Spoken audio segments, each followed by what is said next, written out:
A billionaire's daughter went blind overnight, and every specialist in 3 countries had no answer. But a homeless boy collecting cans in a city park did. And when he tried to tell her father, the first thing her father did was dismiss him. What that boy knew, and how he knew it, will change the way you see everything that comes after. Just before we get back to it, I'd love to know where you're watching from today. And if you're enjoying these stories, make sure you're subscribed. The afternoon felt too quiet for a city park. Somewhere behind the tree line, traffic hummed its usual tired rhythm, pigeons argued over crumbs near the fountain, and a man on a bicycle rang his bell at someone who wasn't paying attention. But on the bench near the east path, the one half shaded by a row of old elm trees, Daniel Whitmore sat as still as carved stone, watching his daughter the way a man watches something he doesn't know how to fix. Lily was 7 years old. She had her mother's dark hair and Daniel's stubborn jaw, and 6 months ago she had been the kind of child who noticed everything: the color of a stranger's umbrella, the exact pattern of ants crossing a sidewalk crack, the way afternoon light turned the building across the street into a kind of gold that didn't exist anywhere else. She had a word for that gold. She called it almost orange, and she would point it out so seriously, so insistently, that you couldn't help but look. Now she sat beside Daniel on the bench with dark glasses on her face and a white cane resting across her knees. Her hands folded in her lap, her head slightly tilted like she was listening to something the rest of the world wasn't ready to hear. Daniel watched her. He had hired every specialist money could reach. He had flown Lily to 3 different countries, sat across from men with degrees on every wall and certainty in every sentence, and each of them had walked him to the door with the same careful look on their face. Unexplained progressive vision loss, no structural damage, no tumor, no trauma, no genetic markers that explained it cleanly. The blindness was real. The tests confirmed that Lily's visual processing had genuinely deteriorated. But the cause remained, as one doctor in Geneva had put it, outside the current diagnostic framework. Outside the current diagnostic framework. Daniel had turned that phrase over in his mind so many times it had worn smooth, like a stone in a river. It meant, we don't know. It meant, we give up. It meant, take your daughter home and love her through it. He was trying. Every morning he reminded himself to try harder. Evelyn stood a short distance away, near the fountain's edge, phone pressed to her ear. She had insisted on coming today. She always insisted on being present for anything involving Lily, which Daniel had read for a long time as love. She watched Lily the way a person watches something breakable, with a kind of focused vigilance that made the air around her feel slightly tense. Even now, on a Thursday afternoon in a city park, she kept one eye on their daughter with an attention that didn't quite look like relaxation. Now, Daniel noticed this in the way you notice things you've been ignoring, suddenly, all at once, a little too clearly. He looked back at Lily. She had turned her face slightly toward the open lawn, as if she could smell the sunlight on the grass. Maybe she could. He had read somewhere that when one sense dims, the others quietly expand to compensate. He hoped that was true. He hoped she was getting something from this afternoon, even if it wasn't the view. That was when he noticed the boy. He was moving along the east path collecting aluminum cans from the grass near the trash bins, working his way slowly down the row with the patient efficiency of someone who had been doing this long enough to make it methodical. 13, maybe 14 years old. He was wearing a gray hoodie that was a size too large, on jeans that had been washed enough times to fade unevenly, and sneakers that had started life as white. He had a weathered canvas bag over one shoulder, cans clinking softly inside it as he walked. What caught Daniel's attention wasn't the boy's presence. Kids passed through this park constantly, but the way he had stopped walking. He was standing about 15 feet from the bench, and he was looking at Lily with an intensity that didn't belong to a casual glance. Not the open staring of someone who didn't know better. Something else. Something that looked, from where Daniel sat, uncomfortably, like recognition. Daniel's jaw tightened. He was accustomed to people staring at Lily. The dark glasses, the cane, the stillness of her. People looked. Children sometimes whispered to their parents. He had learned to absorb it, to let it pass through him without showing what it cost. But there was something about this boy's expression that was different from curiosity. He wasn't staring at Lily's blindness. He was staring at Lily. The boy took a slow step forward. Daniel stood up. "Hey." His voice came out sharper than he intended. "You need something." The boy didn't flinch. He glanced at Daniel briefly, then back at Lily, and then he walked forward 2 more steps and stopped just within comfortable speaking distance. "I wasn't going to ask for anything," the boy said. His voice was steady, quiet, with the kind of directness that comes from not having learned yet to pad words with social cushion. "I just wanted to say something." "To me?" "To her." Daniel put himself half a step in front of the bench. "She doesn't know you." "I know," the boy said simply, and he looked at Lily again. "I've seen her before. Here, I mean, before all this." He gestured loosely at the cane, the glasses, without being unkind about it. "Say what you want and move on," Daniel said. The words came out tight. The boy looked directly at Lily, not at Daniel, not at the space between them, but at Lily, and he said it plainly, without drama or hesitation. "She's not blind." The park kept moving around them. A child laughed somewhere across the grass. A pigeon landed near the bench, tilted its head, left again. Daniel's entire body went rigid. "What did you just say to me?" "I said she's not blind." The boy's voice didn't waver. "I don't think she is. I think something's wrong, but it's not her eyes." Daniel stepped forward. "You have absolutely no idea what you're talking about. Do you understand how many doctors have—" "It's not her." The boy lowered his voice just slightly and looked at Daniel with eyes that were calm in a way that felt almost unnatural for someone his age. "It's what she's being given." The sentence landed differently than the first one. Daniel's anger was still there. He could feel it, hot and ready, but something else moved beneath it. A cold shift, like the floor tilting 1 degree in a direction nobody had warned him about. He opened his mouth and couldn't immediately find the right words, which almost never happened to him. Lily's head turned. It was a small movement, just a slight tilt toward the sound of the boy's voice, and under ordinary circumstances, Daniel might have dismissed it as nothing.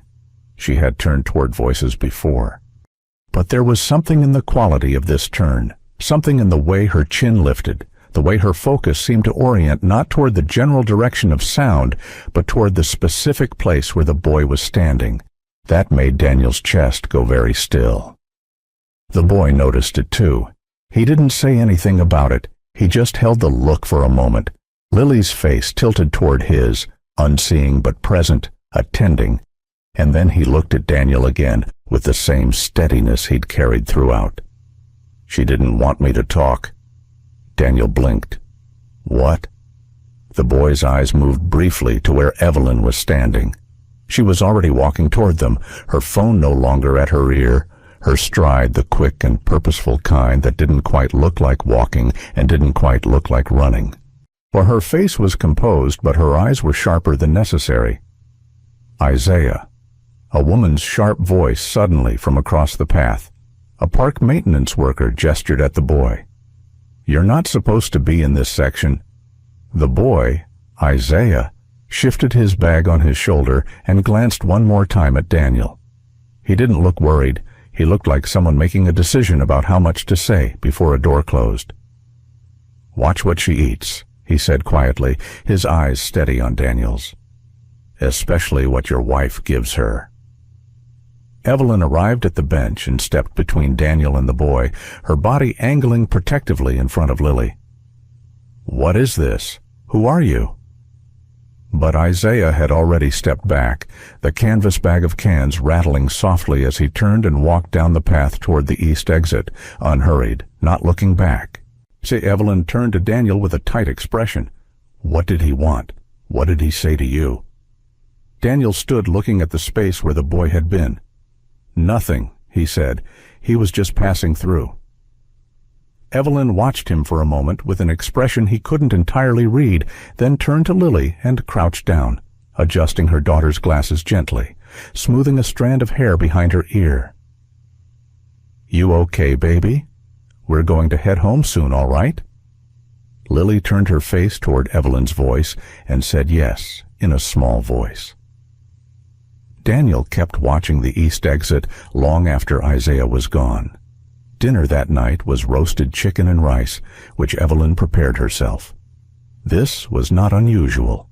In the weeks since Lily's condition had worsened, Evelyn had taken over the kitchen for anything involving their daughter, sending the household chef away when it came to Lily's meals, arranging food on Lily's plate personally, pouring her juice, mixing the small supplements she gave her each morning and evening. She called it routine. She said that Lily responded better when things were consistent. Daniel had never questioned it. He questioned it now. He sat across from Lily and watched Evelyn set the plate down in front of her, watched her pour the glass of apple juice, with the quiet efficiency of someone who had repeated this exact sequence enough times to stop thinking about it. He watched Evelyn add a small spoonful of pale yellow powder to a cup of warm broth.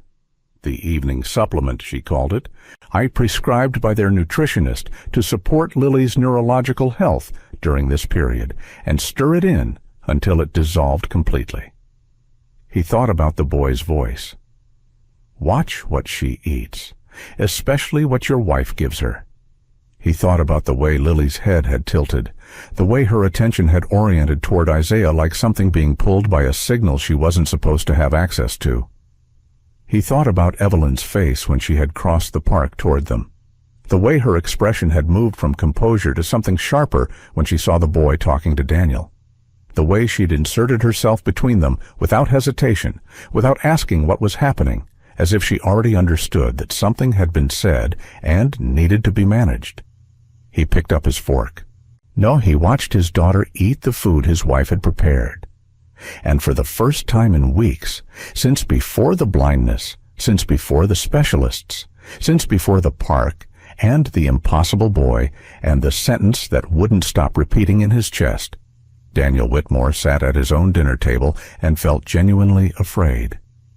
The next 3 days, Daniel watched. He didn't say anything. He went to work in the mornings, came home by 6, sat through dinners, helped Lily with her audiobooks before bed, and kissed Evelyn good night with the ordinary care of a man who was not quietly reordering everything he thought he knew.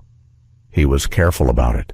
He had spent 20 years in rooms where showing too much too soon could collapse a negotiation before it had started, and he treated the inside of his own house the same way now, strategic, composed, a patient.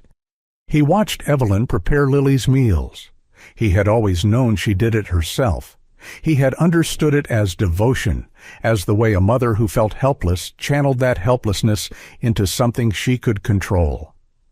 But observation changes what you see, and what Daniel saw over those 3 days was not devotion. What he saw was management. Evelyn kept the pantry locked when Lily's food was being prepared. She sent the chef, Marcus, who had been with them 4 years, out of the kitchen on small errands whenever she began. She measured things, not casually, not roughly, but with the precision of someone following a protocol, dipping a small measuring spoon into containers she kept in the back of the refrigerator on a shelf Daniel had never opened because nothing in their marriage had ever suggested he needed to. She prepared Lily's water separately, using a specific filter pitcher she had purchased 8 months ago, and refilled herself. On the 3rd evening, Daniel had a memory. He was watching Evelyn stir the evening broth, the pale yellow powder dissolving into nothing the way it always did, and he remembered a conversation from 10 months ago, a dinner party, a glass of Burgundy. Evelyn talking to one of her friends about a documentary she'd watched about neurological plasticity. She had been animated about it in a way he hadn't seen in a while. She'd said something about the brain's capacity for rewiring under certain conditions, and her friend had said that sounded terrifying, and Evelyn had laughed and said only if you thought the original wiring was perfect. He hadn't thought about that conversation since the night it happened, but he thought about it now. He also thought about the months before Lily's blindness began, a period he had spent largely distracted by a company acquisition that had consumed him through the fall. He had been traveling, working late, present in the house, without being present in his own home. Evelyn had been handling everything involving Lily during those months. School pickups, medical checkups, the Tuesday afternoon swim class Lily had loved, the vitamins and supplements she'd started Lily on after consulting the nutritionist, the dietary changes she'd made to Lily's meals. She'd said Lily was showing some early signs of fatigue and nutritional deficiency. She'd said the supplements would help. Daniel had nodded and signed the credit card statement and kept working. He thought about all of that now with the slow, nauseating clarity of a man being shown something he should have noticed much earlier. On the fourth day, Daniel drove across town to the offices of a private physician he had known professionally but never used personally. Dr. Adele Ferguson had a quiet practice in a building with a secure entrance and no signage visible from the street. She treated executives, politicians, people who needed medical opinions that stayed out of hospital records. Daniel had sent her referrals twice and received her card with the unspoken understanding that the favor was mutual. Before he left, he had a quiet conversation with Marcus, the chef, while Evelyn was upstairs with Lily. He had framed it casually, a question about the kitchen, about supply ordering, about whether there was anything Marcus needed. Then, as naturally as he could manage, he had asked whether Evelyn was particular about Lily's meals. Marcus had paused with a dish towel in his hands. Very particular, he said, choosing the words carefully, the way an employee chooses words when they're not sure how honest they're supposed to be. She prefers to handle Miss Lily's food herself, even when I offer. Does she ever use ingredients from her own supply? Things you haven't ordered? Marcus had looked at a point somewhere above Daniel's left shoulder. There are a few containers in the back of the refrigerator that she keeps for Lily. I don't touch those. Has she ever asked you to add anything to Lily's food when you were cooking? No, sir. She does all of that herself. Daniel had thanked him and let the conversation move to something else. And Marcus had returned to his work with the expression of a man who was grateful not to be asked anything further. He told her what he knew. Not all of it, not the boy, not the park, but the facts of Lily's condition, the tests, the diagnoses. Then he told her he wanted a second opinion conducted quietly, without informing his wife. Dr. Ferguson listened without interrupting. Then she said she could arrange it, but that she'd need access to Lily. Direct access. And that if what he was describing was what he seemed to be suggesting, they should talk about what kind of testing he actually wanted done. Blood work, Daniel said. Comprehensive, and specifically any compounds that aren't naturally occurring. Dr. Ferguson looked at him for a moment. You understand what you're asking me to screen for? I understand completely. She nodded once. I'll need 2 weeks to arrange it without raising questions. He told her he'd be in touch. He was halfway back to the parking garage when his phone rang. It was Evelyn. She said one of Lily's specialists' offices had called about rescheduling and asked if Daniel had recently requested any additional testing. She kept her voice level, curious without being accusatory, but the question arrived 3 hours after Daniel's meeting with Dr. Ferguson, and Daniel's brain, which was already performing its own kind of audit, registered the timing without deciding what to do with it yet. He told her, no, nothing had been scheduled. Okay, Evelyn said. I just want to make sure we're not overloading her. Too many tests can create anxiety, especially in kids her age. Of course, Daniel said. I agree with you completely. He ended the call and sat in his car in the parking garage for 4 minutes. He went back to the park. He went 3 separate times over the following week, always in the afternoon, always to the east path near the elm trees. Isaiah wasn't there. He wasn't anywhere in the immediate area, not at the fountain, not near the trash bins, not on the open lawn where the can collectors sometimes moved in slow patterns. Daniel asked the maintenance worker who had called the boy's name at the park that day. She said she didn't know him personally, that she'd just seen him around before, and knew he wasn't supposed to be in the east section because there were posted rules about commercial collection in that area. "He's not from around here, I don't think," she said. "He comes and goes. I've seen him maybe a handful of times." Daniel described him: the gray hoodie, the faded jeans, the canvas bag.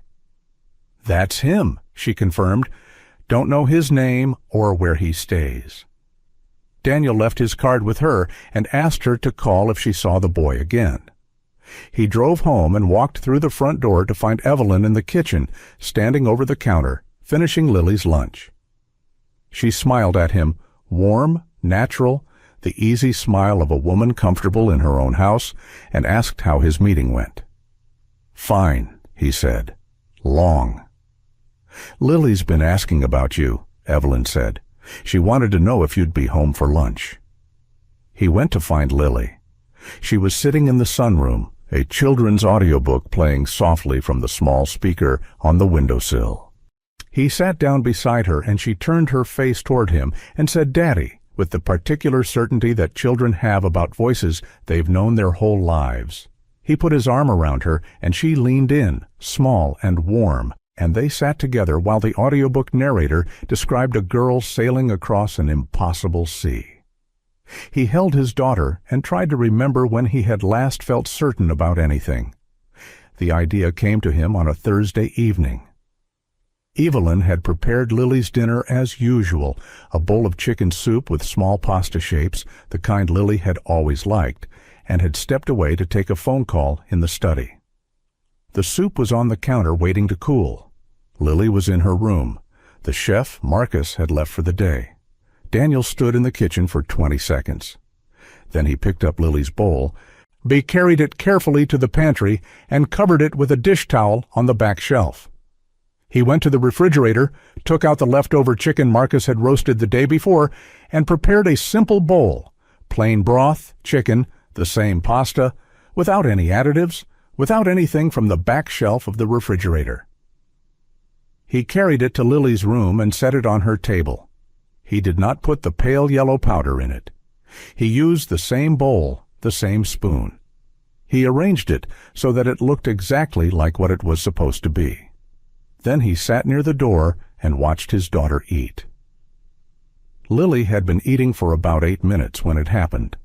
She stopped with her spoon halfway to her mouth, her face tilted upward slightly, her expression shifting into something uncertain and alert. She turned her head toward the window.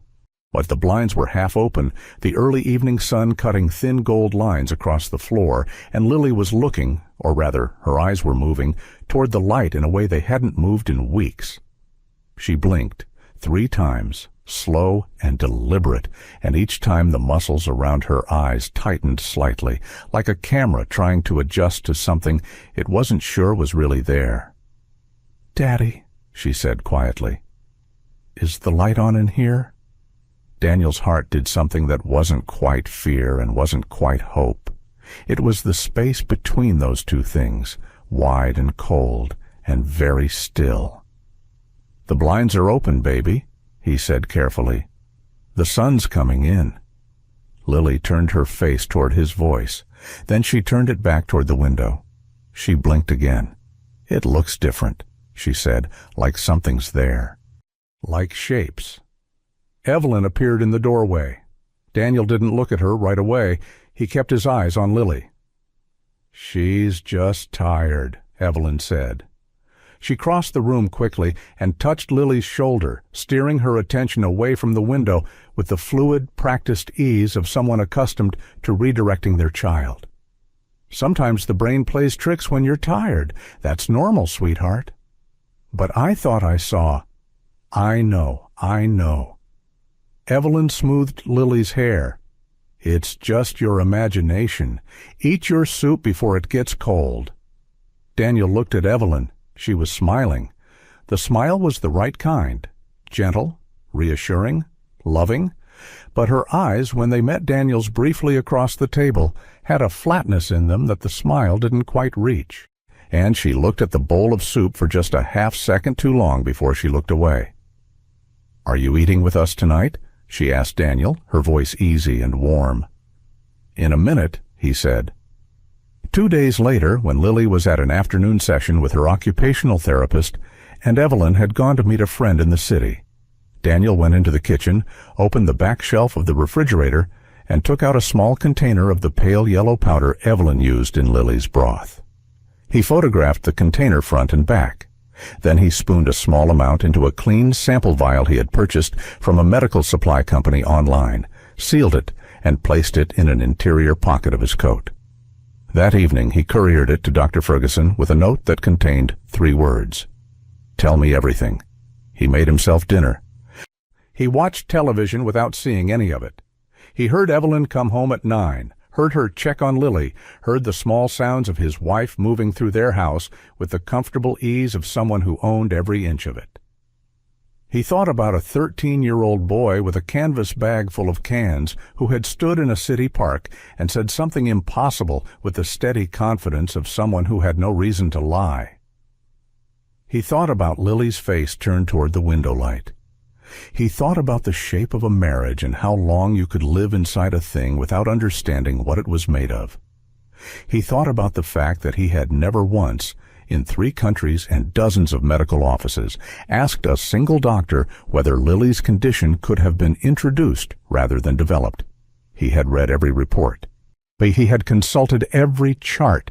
He had sat in every room where a specialist explained what was wrong in careful, compassionate, ultimately useless language. Not one of them had asked, could someone be doing this deliberately? He had been too deep inside his own grief to imagine that someone else might have created it. And somewhere across the city, in a rough stretch of blocks Daniel had never had reason to visit, a boy named Isaiah sat near a chain-link fence in the last of the day's light and watched a car he had seen before, a black SUV with tinted windows, idling at the far end of the Whitmore block. He watched it for a long time, long enough to notice it didn't belong here, not in this neighborhood, not on this block, where the only vehicles that parked without purpose were either broken down or waiting for someone. This one was waiting. Or he had seen it twice before. Once near the park, the day he'd talked to the man on the bench. Once outside the shelter on Glenmore Avenue where he'd been sleeping the past 2 weeks. He hadn't been sure the second time. He was sure now. Somebody knew he'd talked to the girl's father, and powerful people didn't send black SUVs to sit outside a homeless kid's block unless that kid knew something they needed to contain, which meant he had been right about everything. He pulled the folded napkin from his pocket, the one with the name and number written in pencil, passed to him through the park maintenance worker 2 days ago, and looked at it in the fading light.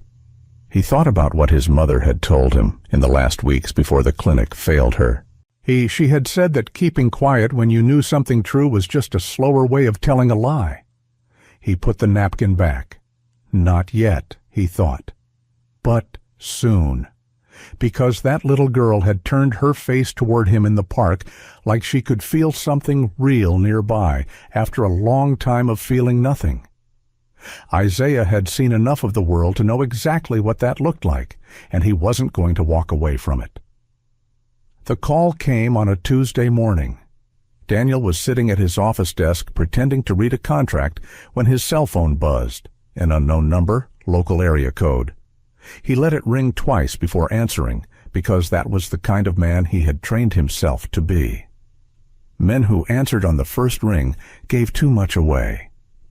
"You're looking for me," the voice said. Daniel set down his pen. Isaiah. A pause.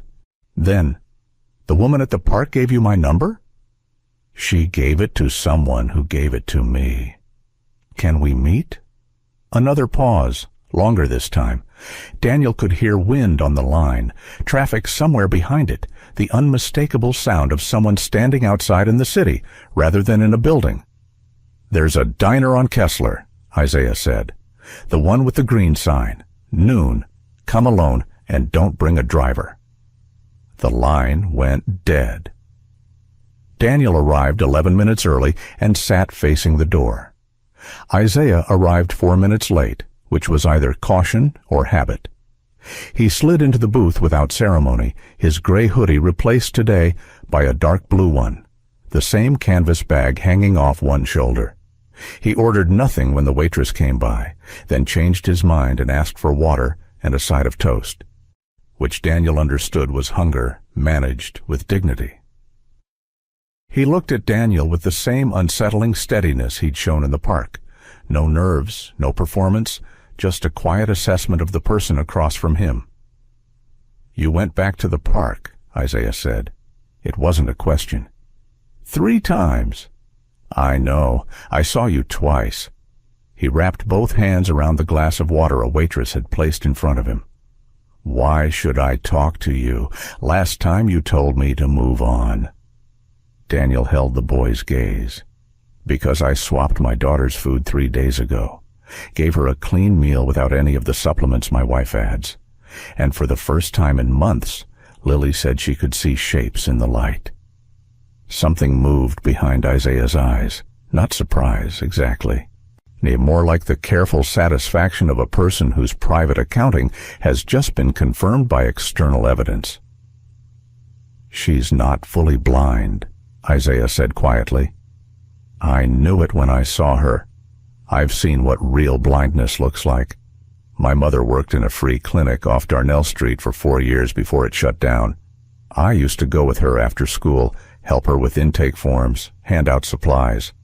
I saw dozens of patients, all kinds of conditions."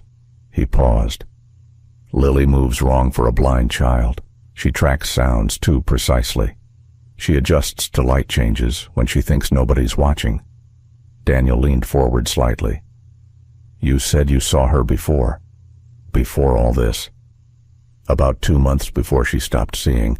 She was in that park with a nanny, not your wife, running around the fountain, completely normal. I was working the east path." He glanced at the table. "I noticed her because she noticed me. Most kids that age, in that part of the park, they've been taught to look through people like me." Lily waved. Daniel was quiet for a moment. "A few weeks later," Isaiah continued, "I saw her again.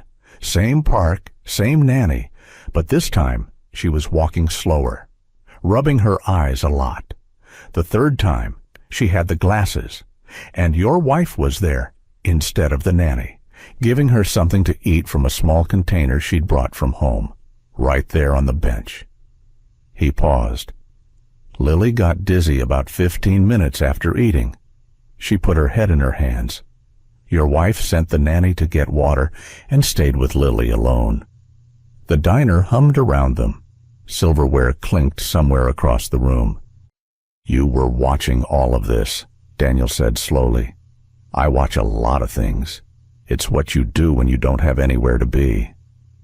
There was no self-pity in his voice, just fact. "I didn't understand what I was seeing at the time. I thought maybe Lily was just sick. But after you came to the park that day and your wife rushed over the second I started talking," he shook his head. "I've seen people get nervous when other people talk. Your wife wasn't nervous. She was shutting something down." Daniel thought about Evelyn stepping between them with that fluid, practiced ease, the smile that didn't quite reach her eyes. "You mentioned a lab," Daniel said. "You told me in the park that you'd followed her." Isaiah's expression shifted slightly. Not reluctance, more like someone deciding how much of a private thing to share. "About 3 weeks after I saw Lily get dizzy, I saw your wife on Mercer Avenue. I recognized her. I don't know exactly why I followed her. Something just felt wrong, and I've learned to trust that." He took a slow sip of water. "She went into a building 8 blocks east of Mercer. No sign on the outside. Keypad entry, camera above the door. Not an office building, not a clinic. something in between. She was carrying a bag. She was inside about 45 minutes. When she came out, the bag was lighter. Daniel sat back in the booth. Everything inside him that had been operating on suspicion was now operating on something closer to certainty, and certainty was both better and significantly worse. Suspicion allowed for the possibility of being wrong. Certainty did not. "Why didn't you go to the police?" Daniel asked. Isaiah looked at him the way a person looks at someone who has just revealed the distance between their worlds. "Because I'm a 13-year-old homeless kid who followed a rich woman down the street and watched her enter a building," he said evenly. "Who exactly is going to take that report?" Daniel held his gaze and didn't say what both of them already knew, which was that Isaiah was completely right. "I'm listening," Daniel said instead. Isaiah looked at him for another moment, something in his expression measuring the weight of those two words, deciding whether they were the kind a person meant or the kind a person says because they don't have a better option. Whatever he found seemed to satisfy him. Isaiah nodded once, like that settled something between them. See, he spent the next 20 minutes telling Daniel everything he had seen and remembered, and Daniel listened the way he listened in the most important meetings of his professional life, completely, without interrupting, turning everything over in his mind and setting it down in order. Isaiah described the park visits with a precision that reminded Daniel of a crime report. Dates, approximate times, what was worn, what was said, which direction people moved. He recalled Lily's face before the blindness with a kind of specificity that was almost painful. The way she ran, the way she laughed at something the nanny said, the particular openness of a child who had not yet learned to guard herself. "She reminded me of my sister," Isaiah said, and then stopped and didn't say anything further about that. Daniel didn't ask. When Isaiah finished, Daniel ordered them both coffee and let the silence run for a moment. "You could have walked away from all of this," Daniel said finally. "You didn't know us. You didn't owe us anything." Isaiah wrapped his hands around the coffee mug and looked at the table. "My mother died because a clinic ran out of funding and nobody fought for it. There were people who knew that clinic was going under and they could have made noise. They didn't." He looked up. "I decided a long time ago I wasn't going to be someone who knew something was wrong and kept walking." Daniel drove home with his hand steady on the wheel and his mind running calculations. Evelyn had started the supplements 8 months ago. Lily's vision had begun failing 6 months ago. That was not coincidence. It was a sequence. But with a beginning and a middle and an end, Daniel couldn't yet see. He called Dr. Ferguson from the car. She answered on the second ring. "I was going to call you today," she said, and something in her tone told him the lab results had come in. "Tell me," he said. A brief pause. "The compound in your sample isn't commercially available. It's consistent with a class of experimental neurological agents studied in controlled research settings for their effect on visual cortex signaling. In plain language, it doesn't destroy vision. It disrupts the brain's ability to process visual input correctly, temporarily, in small doses." She stopped. "In escalating doses, Daniel, the disruption becomes more sustained. The research on reversibility at higher concentrations is inconclusive. There have been no approved human trials of this compound." The road ahead of him was empty, and Daniel drove it as carefully as he had driven anything in his life. "Is it reversible if the doses stop?" he asked. "Possibly. Likely, if caught early enough." A pause. "The key is stopping the exposure completely." He thanked her and ended the call.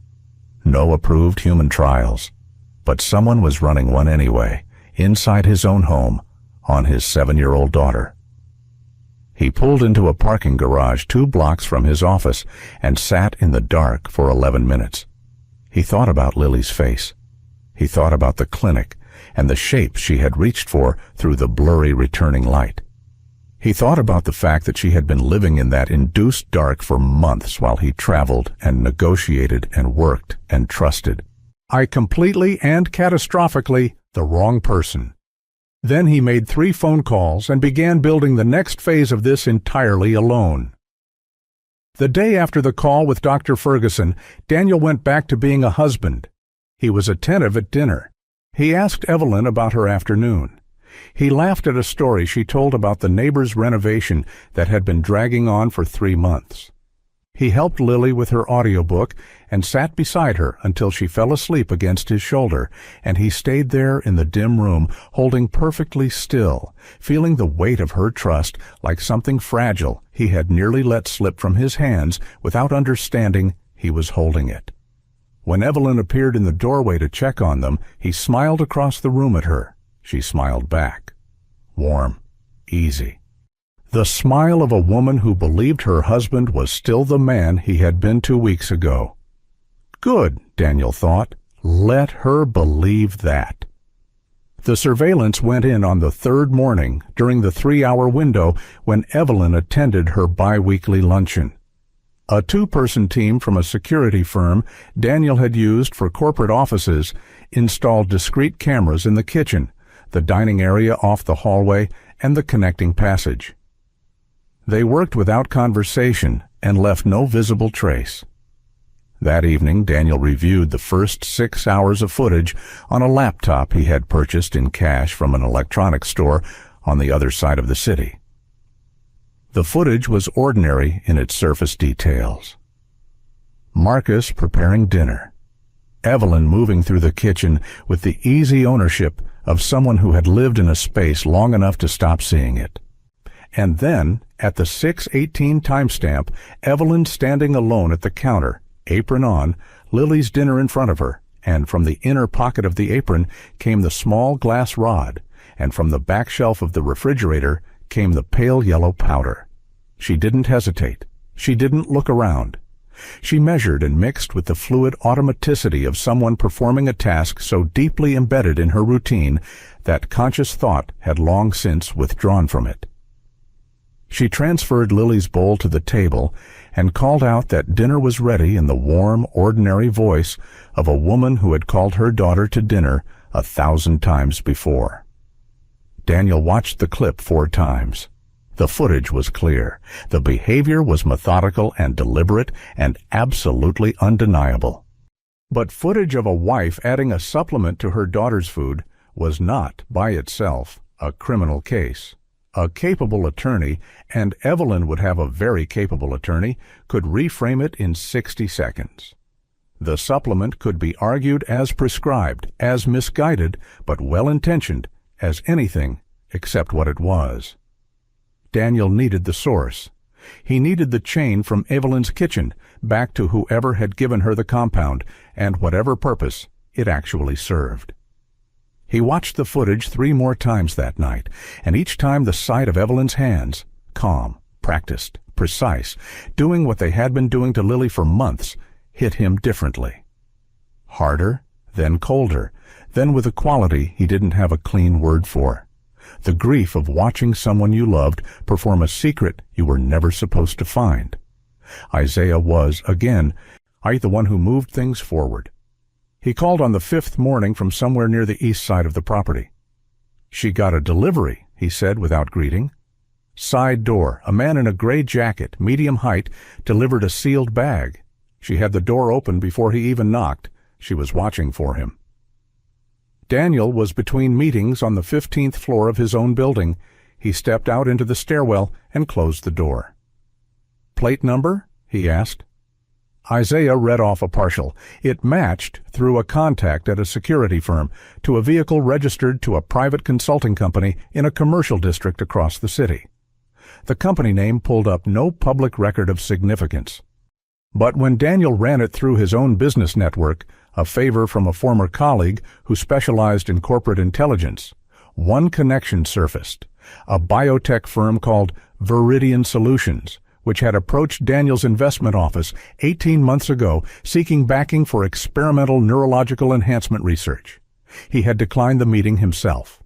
The pitch had been interesting in the way that ethically unsettled ideas are always somewhat interesting, and he had passed on it within a week. He remembered the name of the scientist who had presented. He had thought at the time that the man was either brilliant or dangerous, and that those two qualities were not as mutually exclusive as comfortable people assumed. He pulled the original pitch document from his archived files that evening, reading it properly for the first time since the meeting 18 months ago. The research outline described a process of controlled sensory disruption followed by neurological recalibration, suppressing one processing pathway in order to force the brain to develop compensatory mechanisms, with the theoretical outcome being enhanced multisensory capacity. The document was dense with research jargon, but the core claim was stark. You could temporarily impair a child's vision and, through that process, train the brain to process sensory data with a precision beyond normal human capacity. It had struck Daniel at the time as something between ambitious and reckless. He had passed on the investment without losing sleep over it. Now he understood that someone else had agreed to fund it, and whoever that someone was, they had needed a subject. And Evelyn, for reasons Daniel had not yet fully mapped, had provided one. He looked at the name he had written, Dr. Halverson. He wrote it again beneath the name of the company, and beneath that he wrote Evelyn's name, and he looked at the triangle on the page and understood for the first time that he was not dealing with a wife who had made a terrible, isolated decision. He was dealing with a coordinated operation that had used his home as a laboratory and his daughter as a subject. The controlled test was Isaiah's idea, delivered the way all of his ideas arrived, without preamble, as if the answer had simply been sitting there waiting for someone practical enough to say it. "Take Lily somewhere for a couple days," he said during their evening call. "Somewhere your wife can't reach the food. Have your doctor run it as a checkup. You'll know within 48 hours. Daniel arranged it with Dr. Ferguson. They framed it to Evelyn as an extended specialist consultation, an overnight residential evaluation at a small private clinic with monitoring equipment that couldn't be replicated in a standard office visit. Evelyn resisted immediately, and her resistance was thorough. She cited Lily's routine, the importance of sameness for children managing sensory loss. She cited the anxiety that unfamiliar environments caused. She said that more testing was exactly what the previous specialists had warned against, that Lily needed stability, not interventions, and that Daniel was reacting to his own helplessness rather than to Lily's actual needs. It was a precise, well-constructed argument, and it landed in the places it was designed to land. Daniel felt the old pull of it, the part of him that had deferred to Evelyn's judgment on Lily's care for months because she always seemed more certain, more informed, more present than he was. The part of him that had signed the credit card statements and kept working. He looked at his wife's face and thought about pale yellow powder dissolving in warm broth. "I've made the appointment," he said. "We leave Thursday morning. I need you to trust me on this one." Evelyn went quiet in the precise way she went quiet when she had decided to accept something temporarily. Her expression didn't harden, it simply settled. And that settlement, that particular stillness, was something Daniel now recognized for what it was, not agreement, but calculation. "Okay," she said, "whatever you think is best." The 48 hours changed everything Daniel needed confirmed. By the end of the first afternoon, Lily was responding to light with purpose rather than reflex. By the second morning, she was identifying large shapes at close range, the outline of a chair, a window frame, the shape of Daniel's hand held a foot from her face. She cried when it happened, not because her vision was restored, it wasn't. It was blurry and fragmentary, but because something was present that had not been present in months. A signal coming through the interference. She reached out and touched Daniel's hand, feeling the shape of his fingers, and then she looked in the direction of that hand and said, very quietly, "I can almost see you." He had to leave the room for 2 minutes after she said that. "Doctor." Ferguson gave him the time without comment. When he came back, he sat beside Lily and held her hand and told her she was the bravest person he had ever known, which was completely true and also completely inadequate, the way that true things often are when what they need to carry is larger than language can hold. Dr. Ferguson documented every observation carefully. She told Daniel that evening, in the clinical quiet of the waiting room, that the rate of Lily's recovery was consistent with the gradual clearing of an inhibiting compound from her neurological system. Daniel drove home from the clinic that night along roads he had driven 1,000 times before, and nothing along the route looked the way it usually looked, because the world does not hold its shape well when everything you believed about your life has been dismantled and reassembled into something unrecognizable. He thought about the early years of his marriage, the first apartment, smaller than anything he lived in now. Evelyn's laugh across a kitchen table at midnight, the way she had held Lily the first time in the hospital and looked at Daniel with something so vast and certain in her face that he had believed, without question, that this was the most solid thing he had ever been part of. He thought about how love is not just a feeling, but a structure, the architecture of a shared life, and how quietly and completely it could be hollowed out while the facade held its shape. He thought about the fact that somewhere between the woman he had married and the woman who measured pale yellow powder into a glass rod in the kitchen at 6:18 in the evening, something had broken or been replaced, or perhaps had never been exactly what he'd believed it was. He did not have the language yet for how that felt. He filed it away for a time when he could afford to sit with it. Tonight, there was still work to do. 3 days before Daniel planned to make his move, Isaiah called from a rooftop somewhere near the delivery route he had been tracking. "There's someone else involved," he said. Daniel waited. "The man who makes the deliveries has been to 3 other locations in the past 2 weeks. I followed him twice. One stop was a medical office building on the north side, 7th floor. A firm called Halverson Biomedical Research. The other stop was a law firm, top floor downtown. He carried the same kind of sealed bag into both." A pause. "Whatever your wife is doing, she's not doing it alone, and whoever is running it has lawyers already on standby." Daniel looked at the page in front of him. The names, the triangle, the edges of something he had not yet fully mapped. He needed 2 more days to set the remaining pieces in position. He told himself this clearly, because clarity was the only thing he had left that felt reliable. He went to bed that night with the disciplined calm of a man accustomed to doing difficult things on a timeline he had set for himself. What he had not planned for was Evelyn moving first. He found out the next morning, when he came downstairs at 7 o'clock and the house was quiet in a way that houses are not quiet when people are still asleep. There was no sound of Lily's morning audiobook through the ceiling, no smell of coffee from the kitchen, which Evelyn made every morning without exception. The kitchen light was off. The table was clear. Marcus hadn't arrived yet, but that wasn't unusual at this hour. Daniel walked through the ground floor with the particular slowness of a man who already knows something and is taking the last few seconds before he confirms it. He checked the sunroom, the sitting room, the small study where Lily sometimes sat at the window in the mornings, pretending she could see the garden, empty, all of it. He took the stairs 2 at a time, Lily's room, bed made, speaker silent, cane gone from the hook behind the door. On master bedroom. Evelyn's side of the closet had been opened in a hurry, 2 hangers on the floor. The small locked case that lived on the high shelf behind Evelyn's coats, the one Daniel had noticed her checking 3 times in the past week, the one she had never once explained, was gone. He stood in the doorway of Lily's room for a long moment, looking at the neat empty bed, and felt the floor shift in a direction he had not accounted for in any of his planning. He had been careful. He had been patient. He had moved with deliberate precision toward a confrontation he controlled, on a timeline he had chosen.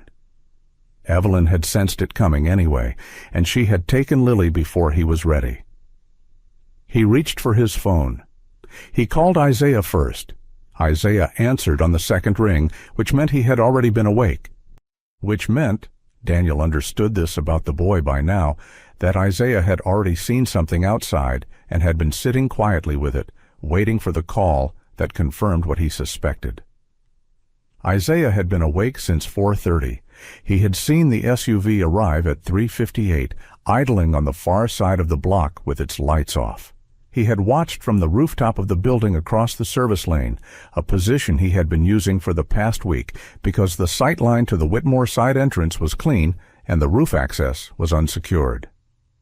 He had watched the side door open at 4:12. He had watched Evelyn come out carrying 2 bags and the small locked case, moving with the focused efficiency of someone who had rehearsed this in her head many times before doing it. He had watched a man he had never seen before load the bags into the SUV's trunk. Lily had walked out on her own, cane in hand, her face turned slightly upward the way she did when she was listening for context. She had not cried or resisted. She had not known, Isaiah understood, that there was anything to resist. The SUV had pulled away at 4:19 without its headlights on until it reached the main road. Isaiah had noted the full plate number this time. When Daniel called at 7:03, Isaiah read it to him immediately. "She left with a man I haven't seen before," he said. "Not the delivery driver, someone else. And she wasn't running. She was organized. She had everything ready." Daniel was already in his car.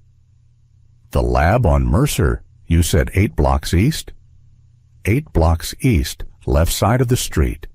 Gray building? No, 4 stories. The camera above the door faces the street, but there's a blind spot from the maintenance access on the south face. I'll be there before you. Daniel drove across the city in 17 minutes, which was fast enough that he ran 2 late amber lights without deciding to. He called Dr. Ferguson from the car and told her to be available.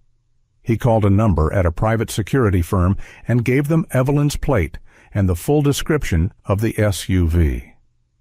He did not call the police yet because what he had was still a father tracking a vehicle driven by his wife, and he needed more than that before he handed anything to anyone with the authority to slow him down with procedure.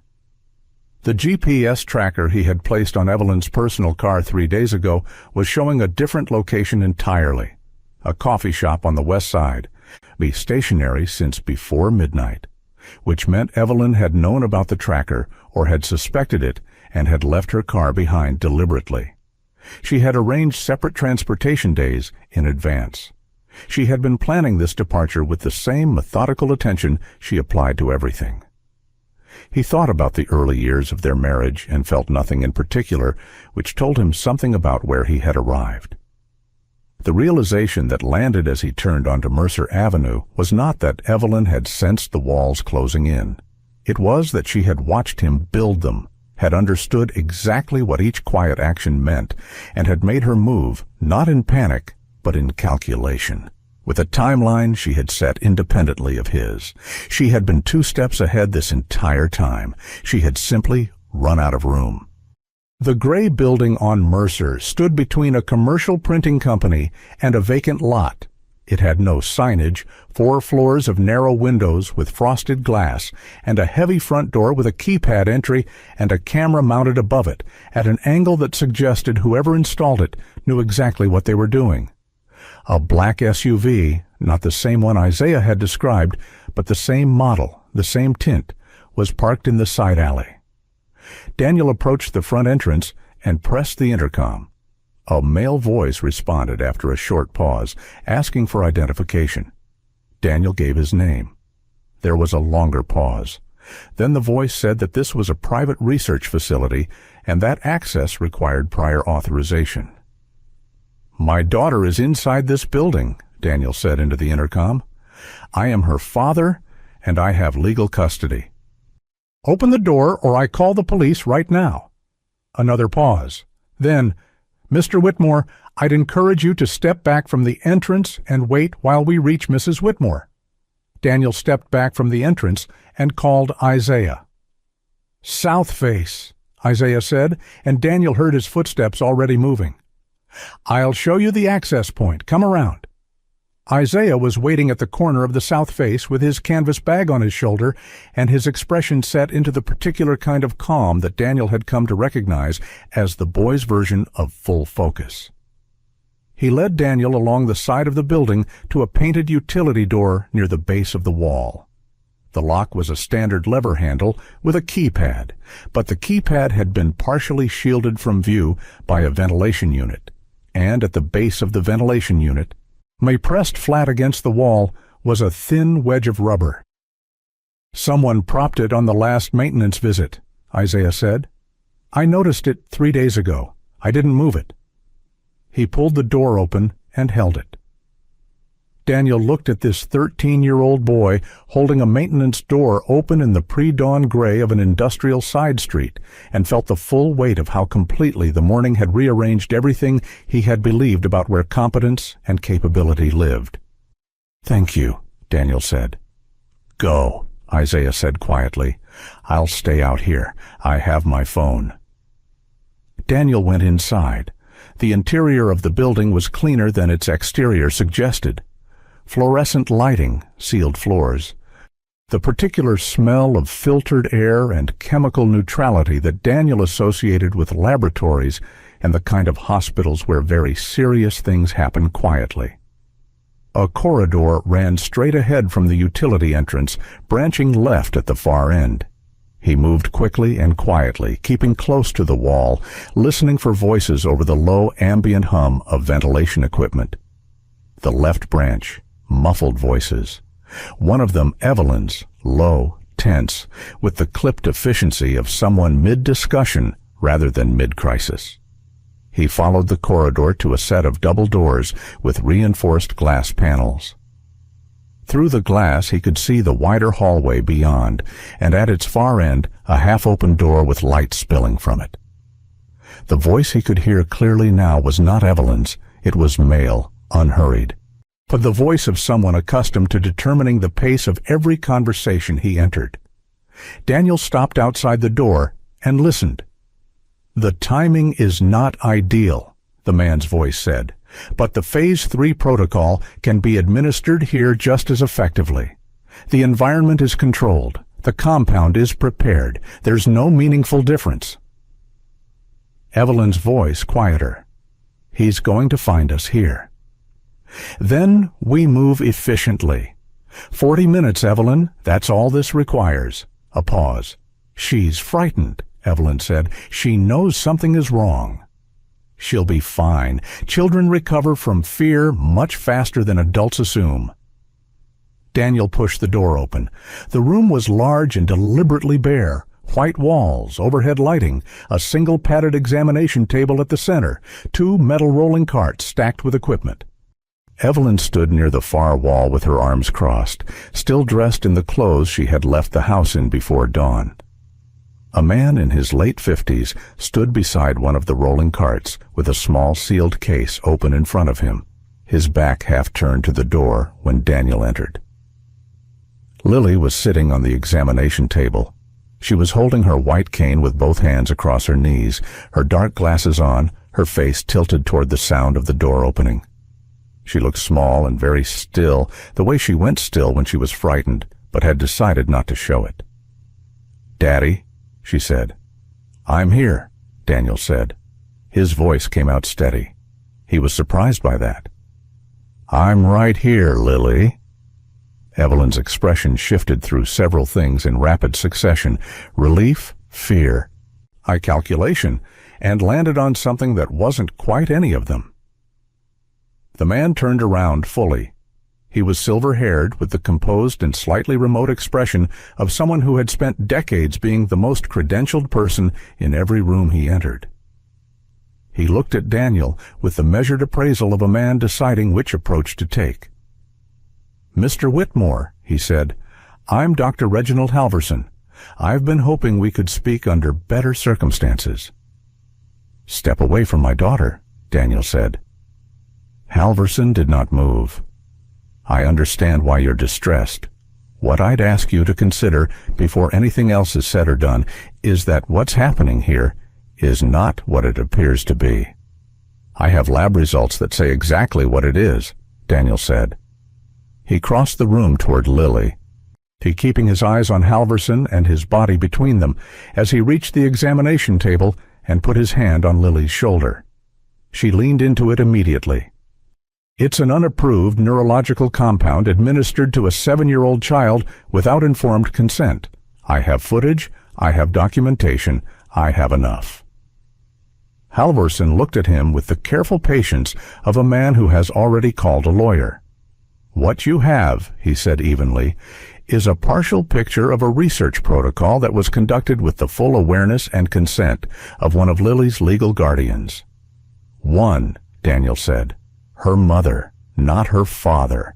That's not consent. That's a crime. Evelyn made a sound that wasn't quite a word. Daniel did not look at her. We can discuss the legal framework at another time, Halvorsen said.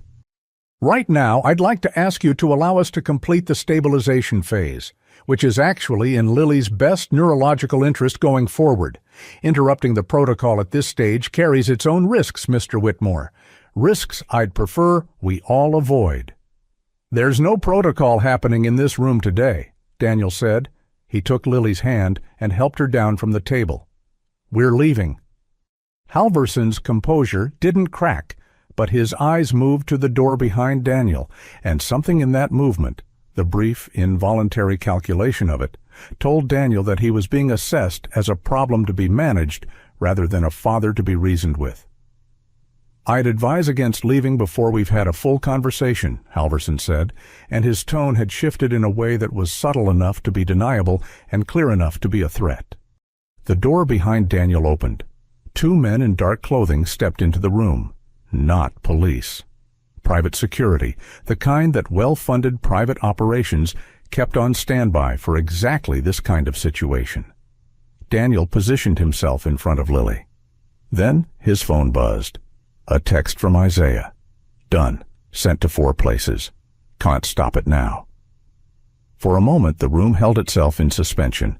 Daniel in front of Lily, the 2 security men near the door, Halvorsen beside his equipment cart, Evelyn against the far wall with her arms still crossed and her face doing something complicated that she hadn't yet resolved into an expression. Then Halvorsen's phone rang. He looked at the screen, and the composure he had been maintaining with such practiced ease did something Daniel had not seen it do before. It stuttered. A slight contraction around the eyes. A brief stillness that looked nothing like the careful stillness he usually wore. He declined the call. It rang again immediately. Dr. Halvorsen, one of the security men said from near the door, and his voice had a new quality to it, not the quiet authority of a man managing a situation, but the uncertain edge of a man realizing the situation had changed in a way nobody had briefed him for. Halvorsen answered the second call. He listened for approximately 8 seconds. Then he lowered the phone and looked at Daniel with an expression that had, for the first time, lost its management overlay entirely. What did you send? He asked. I didn't send anything, Daniel said. I didn't need to. Outside in the corridor, somewhere further back in the building, when a door opened and voices rose with the particular urgency of people discovering that something they believed was contained had in fact already left the building. Isaiah had transmitted the audio recording, 43 minutes of it, captured on his phone through the open frequency relay he had set up at the maintenance entrance, to 4 separate destinations simultaneously. A journalist at a national paper whose contact information Isaiah had found in an article about pharmaceutical accountability 3 weeks earlier, the city's district attorney's tip line, a non-profit watchdog organization that tracked illegal clinical trials and had a publicized submission portal, and Dr. Ferguson's secure email with a note attached that said simply, "For the record." He had done all of this from the alley outside the south face of the building. Sitting cross-legged against the ventilation unit with his canvas bag across his knees and his phone balanced on top of it, uploading each file with the patience of someone who had learned to work with spotty data connections and never assumed the first attempt would be the one that succeeded. He had compressed the files carefully. He had included GPS metadata, timestamps from 3 separate points in the recording, and a typed summary. 2 paragraphs written in the plain and specific language he used for everything, explaining who the parties were, what facility they were in, and what was being administered to a minor child without legal consent. Daniel had not asked him to do any of it. Isaiah had decided on his own, before Daniel had even entered the building, that waiting to see how the confrontation resolved was a form of gambling. And he didn't gamble with things that mattered. In the room, the security men looked at Halverson. Halverson looked at his phone, and Evelyn looked at Lily.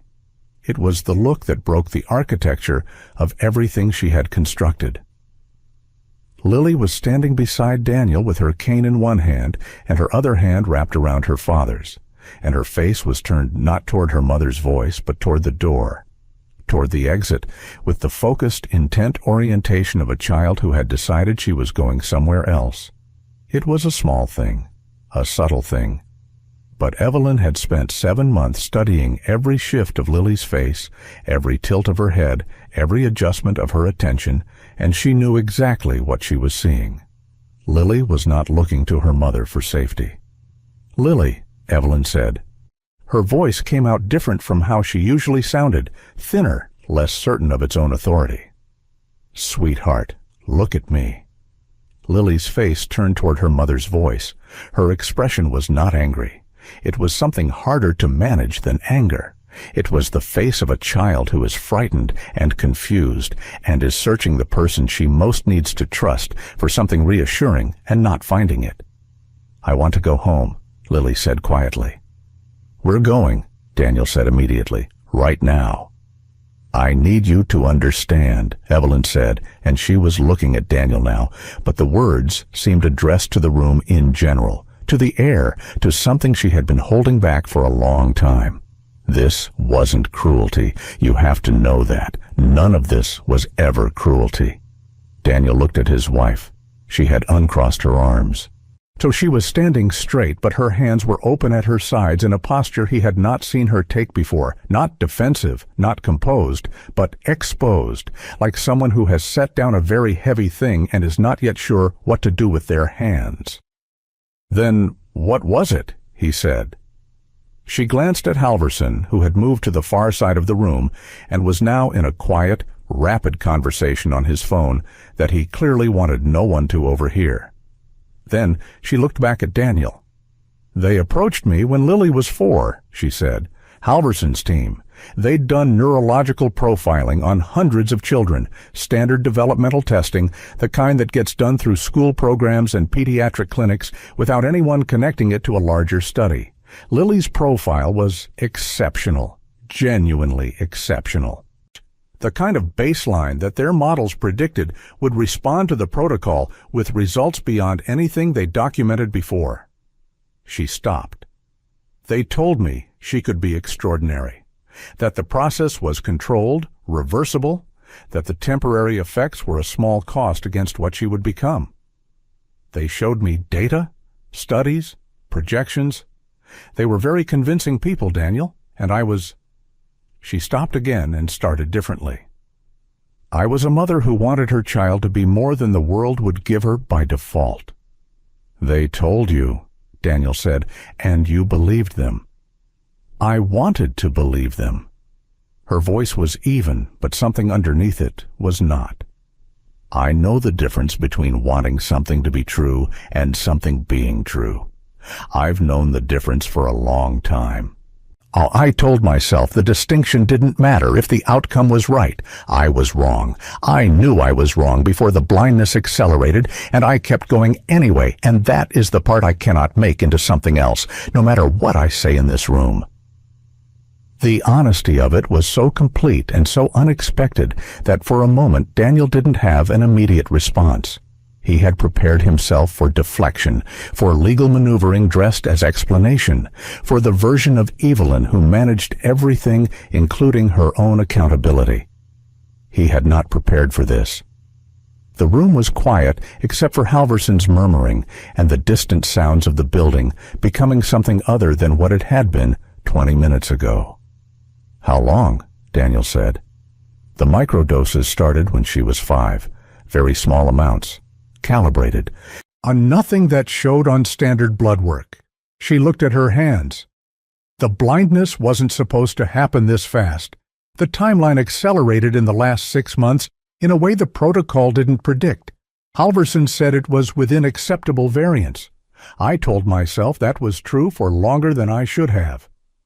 Acceptable variance, Daniel said, and his voice had a quality he had never heard in it before.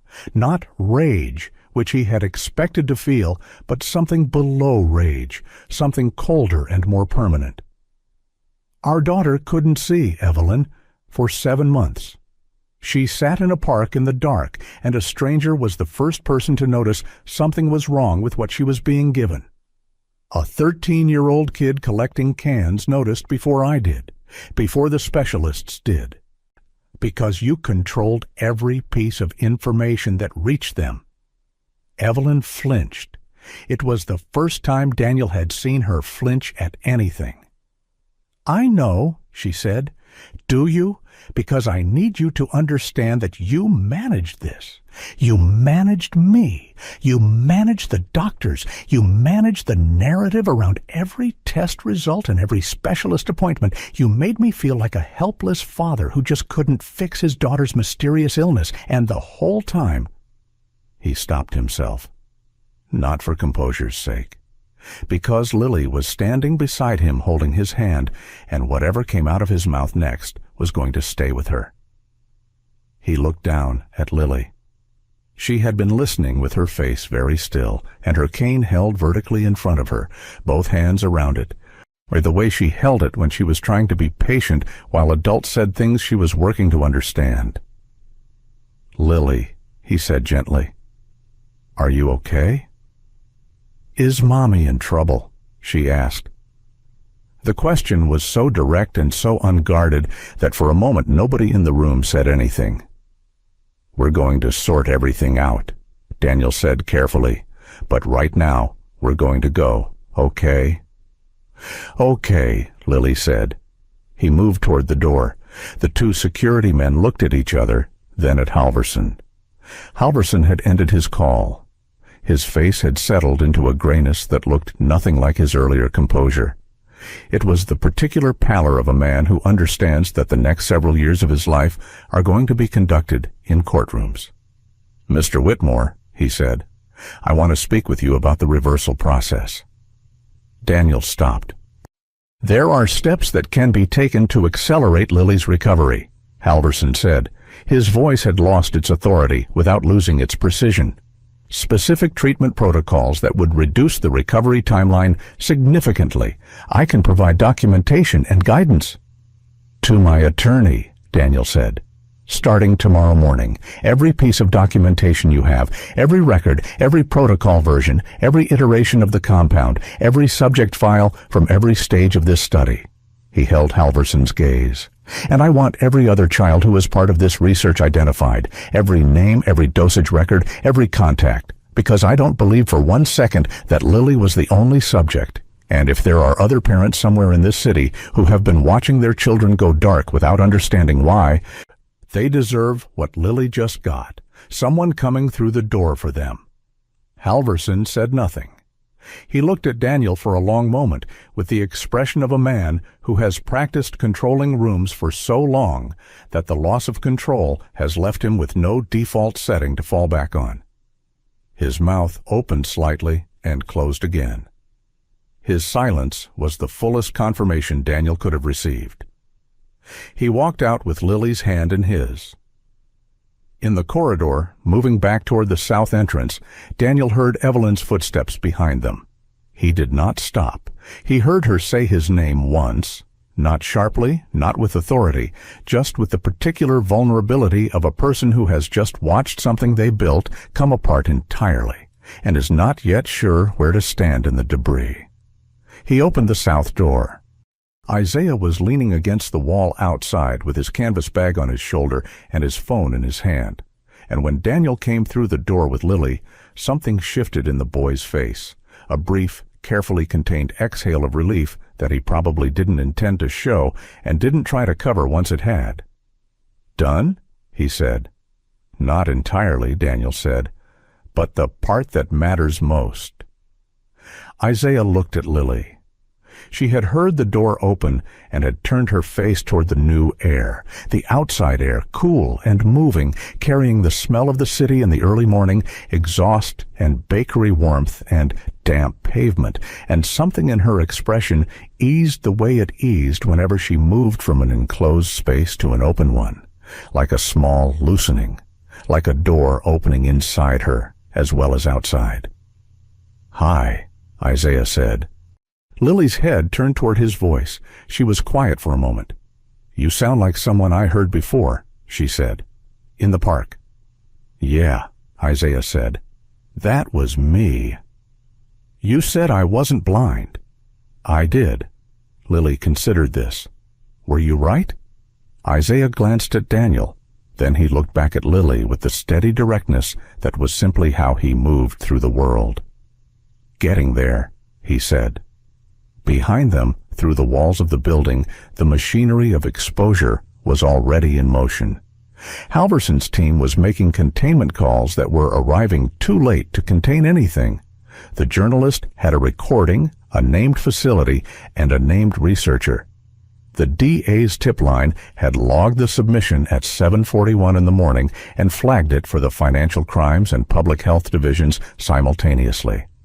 Isaiah's transmission had been sent in compressed files with GPS metadata, timestamps, and the full audio, clean, unedited, exactly as captured. By 8:15, the first external calls began reaching the building's front desk. By 8:30, a vehicle from the district attorney's office had arrived on Mercer Avenue, and a journalist stood on the pavement with her phone to her ear, looking at the building's unmarked facade with the focused attention of someone who has just confirmed that a story she wasn't sure was real is very real. The building that had operated for 3 years behind a keypad and frosted glass was about to become, very publicly, a crime scene.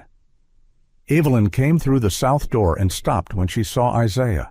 She looked at the boy for a moment, this slight, steady, and unremarkable-looking child who had taken apart everything she had built, and her expression did something that was not quite readable. Isaiah looked back at her without expression. She looked at Daniel. "What happens now?" "Now," Daniel said quietly, "you call your attorney. And then you cooperate with every investigation that's coming, every one, because if there are other children in that building's files, they need what Lily just got, someone coming through the door." Evelyn looked at Lily one more time. Lily had turned her face slightly back toward the building, not toward her mother, but toward the wall, toward the sound of something moving inside, processing it the way she processed all sound now with the careful, attentive precision that months in the dark had, in spite of everything, quietly built in her. Evelyn's face did something that had no name for it in the language of composed people. It broke open very slightly around the eyes, and then she pressed her lips together and looked at the ground. "I thought I was doing the right thing," she said. It was the smallest her voice had ever sounded. "I know," Daniel said. "That's the part that doesn't make it better." He turned away from her. He put his hand on Isaiah's shoulder for a moment, brief, certain, the kind of contact that says more than the words around it, and the boy straightened almost imperceptibly under it, recalibrating quietly to the sensation. "You did good," Daniel said. Isaiah looked at the ground briefly. Then, back up. "She did good," he said, nodding toward Lily. "She's been doing good this whole entire time." Lily, who had been following their voices with her face, he smiled at that, small and genuine and somewhat shy, the smile of a child who has just been told something true about herself by someone she has decided to believe. Then Daniel Whitmore walked his daughter out of the alley and into the morning, and Isaiah fell into step beside them, without being asked, and behind them the building on Mercer Avenue continued its quiet, accelerating collapse into the light. The first patrol car arrived on Mercer Avenue at 8:47. Daniel watched it pull up from half a block away, where he had stopped with Lily and Isaiah beside a dry cleaner whose gate was still rolled down for the morning. He had not planned to stay and watch. He had planned to put Lily in a car and drive directly to Dr. Ferguson's clinic and not look back at the building until lawyers and investigators were handling every piece of what came next. But Lily had said she was tired and needed to sit for a moment, and Daniel had found a set of steps near the dry cleaner's entrance and sat beside her, and Isaiah had sat on the other side of her, and from there the three of them had watched, without particularly deciding to, as the building on Mercer Avenue stopped being a secret. The patrol car was followed 7 minutes later by an unmarked vehicle, dark blue city plates, that parked directly in front of the main entrance. 2 people in plain clothes went inside. They were in there for 4 minutes before the uniformed officers followed. "Is something bad happening?" Lily asked. She had her cane across her knees, and her face was tilted toward the street. No tracking the sounds, doors, voices, the particular radio static of official activity. "Something bad is being stopped," Daniel said. "That's different." Lily considered this the way she considered most things, quietly, thoroughly, without immediately deciding how she felt about it. Across the street, the journalist Isaiah had contacted was on her phone with one hand and holding a small recorder with the other, standing 20 feet back from the entrance in the position of someone who knows exactly where the frame of the story is and has placed herself inside it. She had arrived before the police, which was either luck or preparation, and from the focused, unhurried way she was conducting herself, Daniel suspected it was preparation. His own phone had been buzzing at intervals since 8:15. His assistant, his attorney, be a board member whose name appearing in his call log on a Thursday morning had a specific meaning that Daniel did not have the bandwidth to address yet. He silenced it and watched the building. Inside, as he would learn later, the situation had moved faster than Halverson's team had managed to contain. The 43 minutes of audio Isaiah had transmitted included not only the conversation Daniel had overheard, but an additional 22 minutes of discussion between Halverson and 2 of his researchers that had taken place in an adjacent room while Daniel was still in the facility. A conversation about subject files, about compound inventory, about a second site in a city 300 miles away where parallel trials had been running under a different operational name. Isaiah had captured all of it without moving from the ventilation unit. When investigators found the subject files, 17 folders, color-coded by phase of protocol, arranged with the meticulous precision of someone who never expected outside eyes to see them, the scope of what Halverson had been running became clear within a single hour. Lily was subject 11. There were 16 others, ranging in age from 5 to 9 years old, distributed across 3 cities, all of them children whose neurological profiles had been flagged through pediatric screening programs that their parents had believed were routine developmental evaluations. The kind of appointment you schedule without a second thought because you are a careful parent doing the right thing for your child's future. None of them had been told there was a trial to consent to. None of them had known that the standardized testing their children completed in brightly lit clinic rooms had been designed to identify candidates for an experiment.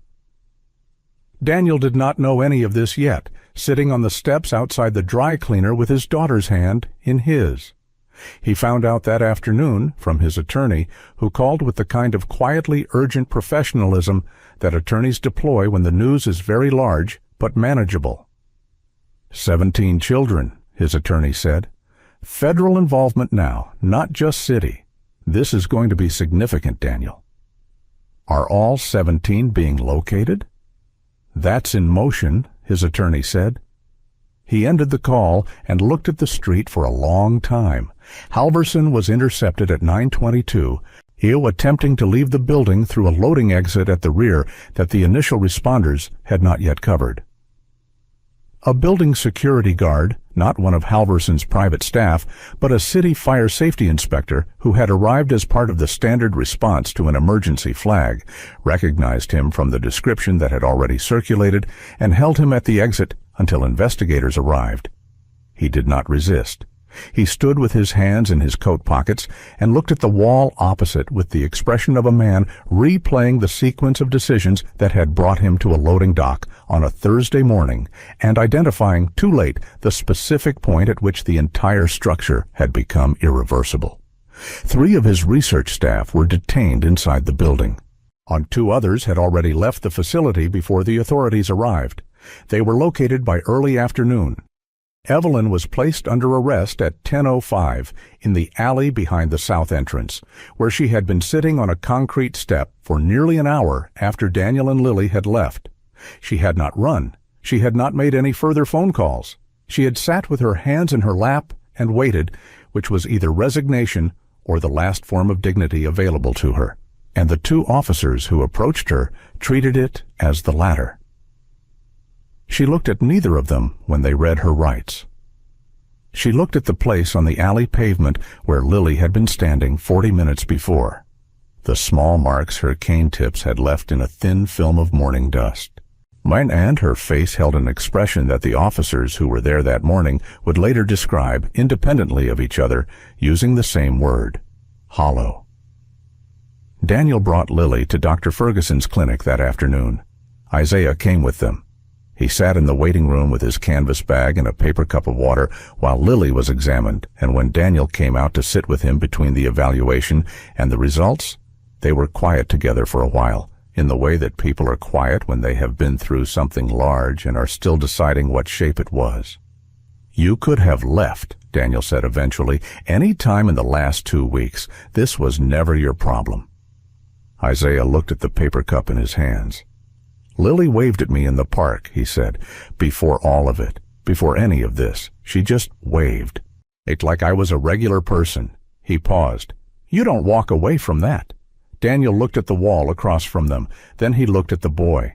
"I want to talk to you about what comes next," he said. "For you specifically, where you're staying, what you need, what I can do that isn't—" He stopped because the word he was reaching for was charity. And everything he knew about Isaiah told him that the word needed to be something else. What I can do that's actually useful to you. Isaiah was quiet for a moment. "I want to finish school," he said. It was plainly stated, without apology or performance, just a fact he had been carrying around that he was now setting down in front of someone who had the capacity to help with it. "I was good at it before. I want to go back." "Then that's what happens," Daniel said. "Everything else we figure out from there." Isaiah nodded. He drank from his paper cup. He looked at the waiting room's scuffed linoleum and the outdated magazines on the low table and the afternoon light coming through the frosted window. And something in his posture shifted slightly. Not dramatically, not in any way a stranger would have clocked, but Daniel saw it because he had been watching this boy carefully for 2 weeks and had learned the language of his small adjustments. What shifted was the particular tension that lives in a person who has been holding everything themselves for a very long time. It eased, slightly. Not all the way, but slightly. Dr. Ferguson appeared in the doorway and told them Lily was asking for her father. The case moved quickly in the way that cases move when the evidence is overwhelming. The documentation is complete, and 17 families are waiting for answers. Within 3 weeks, federal charges had been filed against Halverson and 4 members of his research team. Viridian Solutions was dissolved under court order, its assets frozen pending civil litigation from the families of all 17 children. The pharmaceutical backers who had funded the operation, 2 of them, both operating through shell structures that the investigators unpacked layer by layer over the following month, were named publicly, which produced the kind of news cycle that stays above the fold for 2 consecutive weeks and then becomes the kind of story that gets referenced in every future conversation about medical research ethics for years afterward. Evelyn's case moved separately through a different channel. She cooperated fully. Her attorney had advised her to, but Daniel's sense, from the single brief conversation they had through their respective lawyers in the 3rd week, was that the cooperation wasn't only strategic. She had made a complete record of everything: dates, dosages, every communication with Halverson's team going back 4 years, and had provided it without being asked for specific pieces. She was building something, he thought, not a defense, a reckoning. He did not speak to her directly. He did not know yet whether he ever would again. He set that question on a shelf where he kept the things he was not ready to open and focused on what was in front of him. What was in front of him was Lily. Her treatment began in the 4th week under an oversight team that included Dr. Ferguson. Though a neurologist from a university hospital 2 cities over who had been studying the class of compound Halverson had used, and a visual rehabilitation specialist who worked with children and had a manner so straightforward and unhurried that Lily trusted her almost immediately. The recovery was not fast, and it was not dramatic. There was no morning when Lily woke up and the world had come back in full. What there was instead was a gradual and irregular return. Some days better, some days a plateau, occasionally a day that felt like a small step backward that the specialist explained was normal, and that Daniel absorbed without letting Lily see how much it cost him. 6 weeks in, Lily could identify faces at close range. 8 weeks in, she could read large print with effort and growing speed. 10 weeks in, she sat at the window of the sunroom on a Tuesday afternoon and watched a bird land on the back fence and said, very quietly and very precisely, that it was brown with a white chest and that its tail was twitching. Daniel was in the doorway when she said it. He did not say anything for a moment. He watched her watch the bird, her face turned fully toward the window, glasses off, with the open and unself-conscious attention of a child who has simply seen something interesting and wants to look at it for as long as it stays. There was nothing effortful about the looking. It was just looking, the way looking is supposed to be, uncomplicated and free, and entirely hers. He thought about the park bench, the dark glasses, the cane, the careful stillness of a child who had learned to navigate a world she couldn't see. He thought about how long she had been in that darkness while he had been in his own, and neither of them had known the other was in it. He went to the kitchen and stood at the counter and let himself feel the full weight of the last 4 months without managing it or setting any part of it aside for later. The grief, the terror, the long, specific loneliness of realizing the person you most trusted had been the source of the harm. And underneath all of it, still present, still whole, relief. Plain, enormous, unglamorous relief, the kind that has no dramatic shape and doesn't make a good story but is the realest thing a person can feel. He stood at the counter for 3 minutes. Then he went back to the doorway and told Lily the bird was called a spotted towhee and that they were fairly rare in the city and she was lucky to have seen one. Lily said she thought she might like birds. Daniel said they could look into that. Isaiah moved into the guest room in the East Wing in the 5th week after 3 weeks of a transitional arrangement that Daniel had set up through a family services organization to make sure everything was handled correctly and documented properly. He had asked Isaiah what he wanted at every step of the process, which was not how Daniel usually operated. He was a man accustomed to assessing a situation, deciding what needed to happen, and making it happen, but which seemed, with Isaiah, like the only approach that honored what the boy had actually brought to this situation and what kind of person he was. What Isaiah wanted was to be treated normally. He said this once, directly, when Daniel had asked what would make the transition work well. Not as a project or a cause or a story or an example of anything, just as a person who lived in the house and went to school and did the things that people his age did without that being remarkable or reported on or held up as something other than ordinary life. Daniel had written that down after the conversation and kept it in his desk drawer as a reminder of what he was aiming for. Daniel had hired a private tutor to bridge the gap in Isaiah's schooling while the enrollment paperwork for a school near the house was finalized.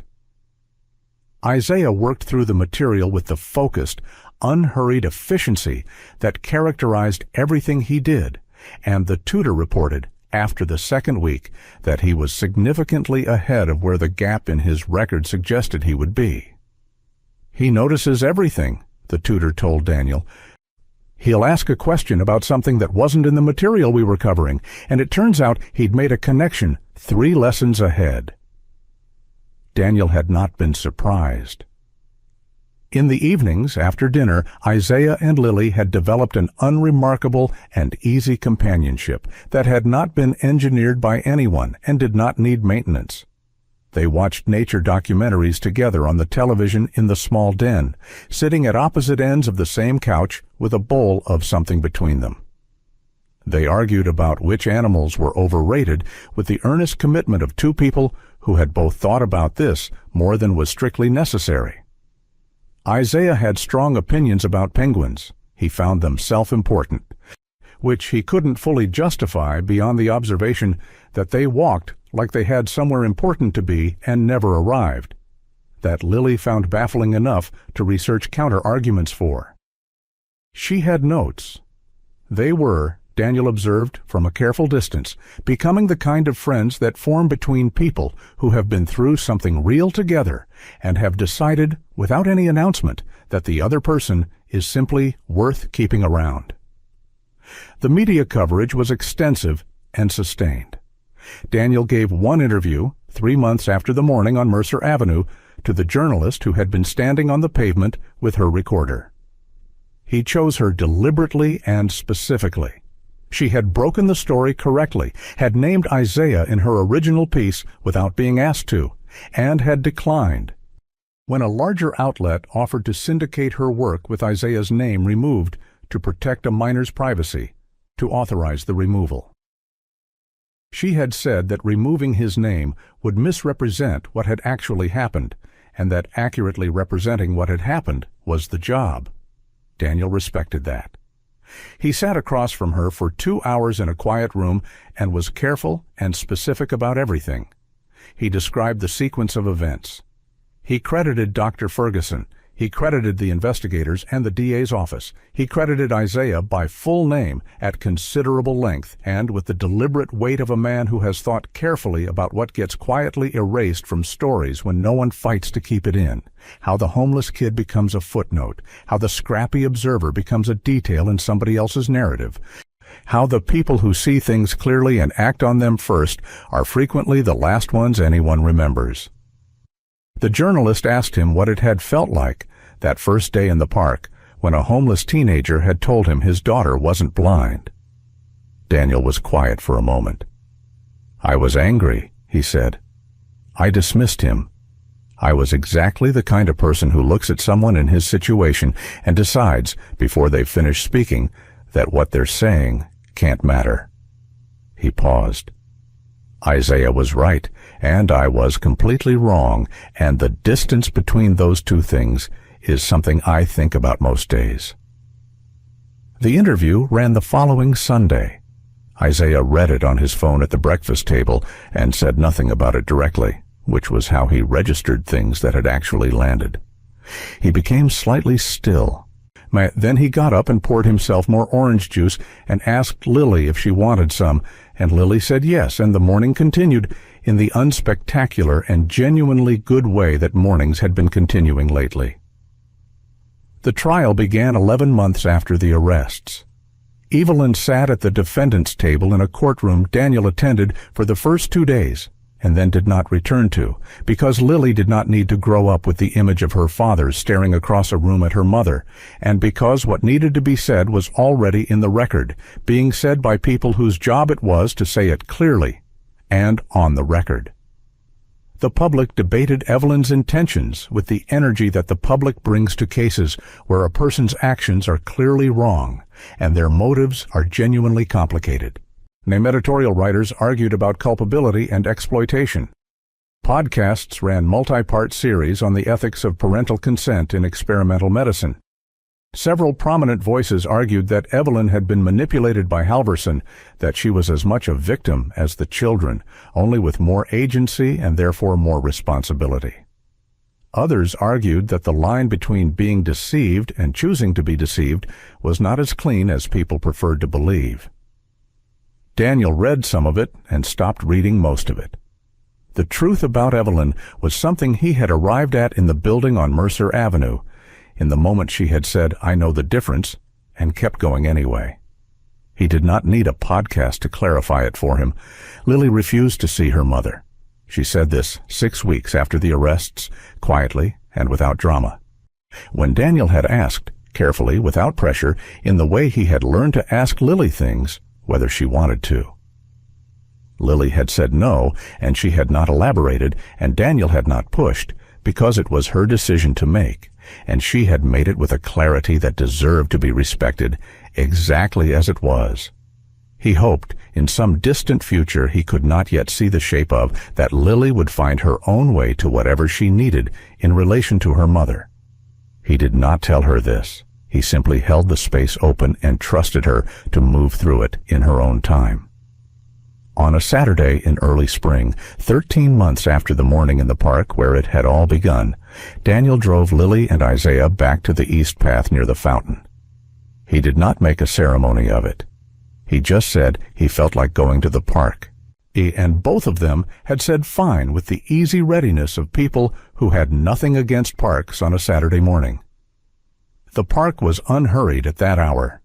Dog walkers, a man doing slow stretches near the tree line, 2 kids racing each other to a lamppost with the complete and joyful seriousness of a competition whose rules only they knew. The elm trees had come back into full leaf. The fountain was running, catching the early light in the particular way that moving water catches light in the spring, briefly golden, constantly shifting, impossible to hold on to. They sat on the bench, the 3 of them, with the easy and unremarkable comfort of people who have shared enough mornings to have stopped performing comfort for each other. Lily had her glasses off. She had not needed them regularly for the past 2 months, though the specialist said there would still be days, bright days, tired days, when they would help. She was looking at the fountain, at the light on the water, at the birds moving through the middle distance, at the small busy world of the park arranging and rearranging itself in the morning air. She was just looking, the way looking is supposed to be when nothing is working against it. Isaiah had his long arms resting on his knees, watching a pigeon negotiate a piece of dropped pretzel with a focus and patience that suggested he found the outcome genuinely uncertain. Lily turned and looked at Isaiah directly. He looked back at her. "You were right," she said. "You saw me when nobody else did." Isaiah was quiet for a moment in the way he was quiet when something had arrived that he needed to hold before responding. "You made it easy," he said. "You waved." Lily smiled. It was wide and unguarded and slightly sideways, the kind of smile she made when something struck her as both funny and true at the same time. Daniel had not seen it in almost a year. He had been afraid in the darker months of everything that the particular quality of it might be gone, that you could lose that kind of smile the same way you could lose other things, through time and damage and the gradual erosion of circumstances. But it was here. It had come back with the light. He looked at his daughter and at Isaiah, at his son, the word he had been using privately for weeks now, the word that had simply arrived one morning and stayed without requiring justification, and the park moved gently around them. The fountain ran, the morning held, above the bench where, 13 months ago, a boy with a canvas bag had said something impossible to a man who hadn't wanted to hear it, and a little girl had turned her face toward a voice that was telling her the truth. The elm trees did their quiet work in the spring light. Nothing about the 3 of them would have looked remarkable to anyone passing by. They were just a family, resting in the ordinary good light of a day that had not yet decided what it was going to be. That was exactly what they were. If the one person telling the truth was the one person nobody wanted to listen to, what does that say about the rest of us? Hit like and subscribe for more stories that make you think long after they're over.